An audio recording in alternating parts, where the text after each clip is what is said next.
Tito, huwag. Huwag kang makiusap, Marimar. Huwag kang makiusap. Hindi kayo pinanganak para tumira doon sa bahay na yun. Taga rito ka. Sa hamak na bahay na ito.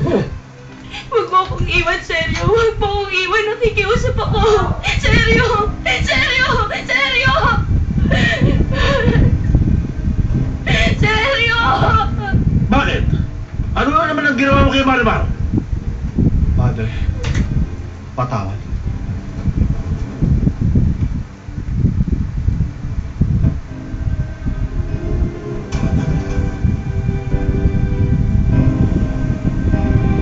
Isa ka doon! Bakit mo ginagawa ang bagay na ito kay Marimar? Diyos ko! Wala akong nagawang masama.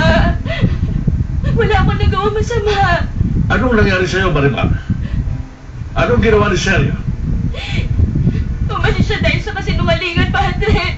Padre, hindi ko po kasalanan ng mga nangyari, Padre Sito. Wala akong kasalanan. Wala. Miss, pwede mo ba kaming iwan ng pasyente?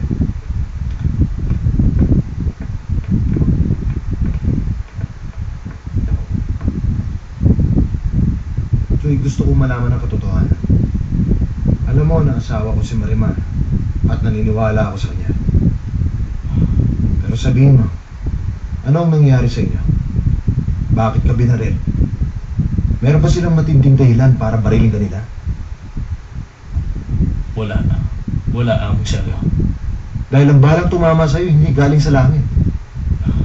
Dapat ay may dahilan ng mga nangyari. Siguro, hindi ko alam. Kayo ni Marimar ay may pinag-uusapan ng mga sandaling yun. Si Marimar ay may sinabi sa akin. Senyora Marimar. O, si Senyora Marimar. Sinabi niya sa akin, ayaw na niyang lumabas. Nakasama ako. Dahil pangit daw. Tingnan ito. At anong sinagot mo? Yung totoo lang, Joy. Naintindihan mo? Sabihin mo yung totoo! Kausapin niyo po sa Padre Sito. Kausapin niyo siya para hindi na niya ako iwan. Sige. Huminahon ka lang muna. Kakausapin ko siya. Humiga ka muna para makapagpahinga.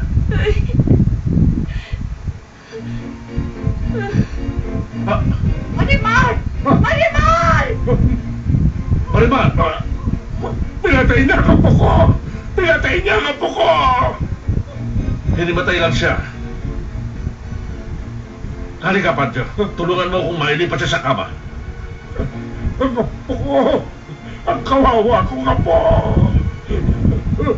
Alam niyo, ang sabi ko sa kanya ay huwag siyang makinig sa mga tao walang magawa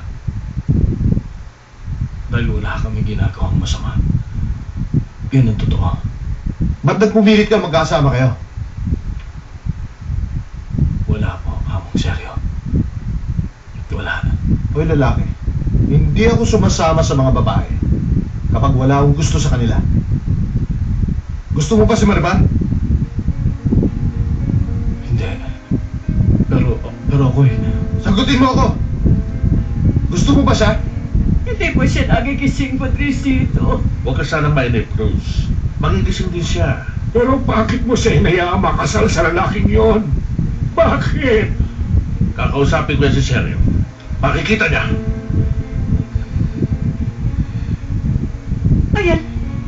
Ayan, Padre. Nagkakamali ng apo ko. hindi ako. Ang totoo, hindi. Yung totoo lang, Joy. Yun ang gusto kong malaman. Wala na akong masabi sa'yo. Kundi si Marimar. Siya'y napakadisente. At mabait. Umalis na kayo. Umalis na kayo. Pakiusap, senyorito. Alam mo ba ba't kita tinanong? baka iwan ko na siya sa'yo. Oo. Ibabalik ko na sa kanya ang kanyang kalayaan. Marimar, ojos de